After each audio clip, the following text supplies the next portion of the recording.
আসসালামু আলাইকুম। এক বন্ধুর সাথে গেলাম ইতালির পাদোভা সিটিতে। এখানে কনসুলেট টিম আসছে পাসপোর্ট বানিয়ে দেবে বলে মানুষকে সেবা দেওয়ার জন্য। ইতালির বিভিন্ন সিটি থেকে পাসপোর্ট বানাতে আসছে এই পাদোভা সিটিতে। প্রত্যেকটা মানুষের কাছ থেকে 10 ইউরো করে নিচ্ছে জোরপূর্বকভাবে। দুর্নীতি এখন বাংলাদেশ ছাড়িয়ে বিদেশের মাটিতেও দুর্নীতি। চলুন তাদের সাথে একটু কথা বলি।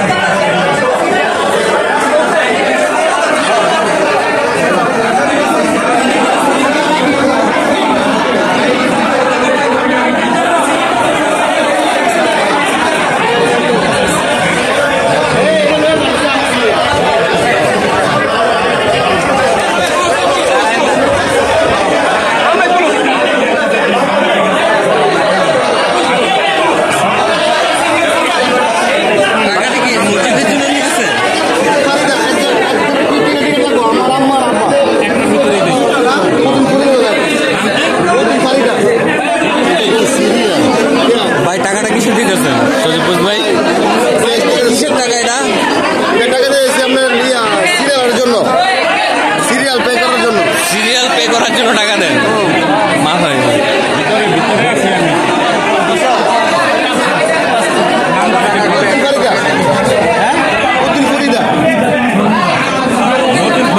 ভাইয়া 10 টাকা কিসের জন্য নিতেছেন ভাই? 10 টাকা করে নিতেছেন কিসের জন্য? মসজিদের জন্য 10 টাকা করে?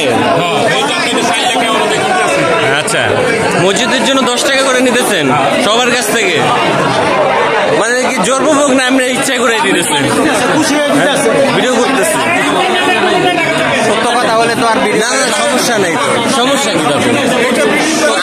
আপনারা তো ভালো কাজ করতেছেন, আপনারা ভালো কাজ করতেছেন না, তাহলে সমস্যা কি? কি সমস্যা? না কেন কেন বিরক্ত কথা বলে সমস্যা? সমস্যা কোথায়? আপনার সমস্যা তো নাই। হ্যাঁ ভিডিও হবে। মসজিদের জন্য টাকা দিচ্ছে তো সমস্যা কি? আচ্ছা টাকা উঠান আপনি, তাহলে আরো উৎসাহ পাবে মানুষ। আচ্ছা এটা সমস্যা নেই, লেখা শেষ।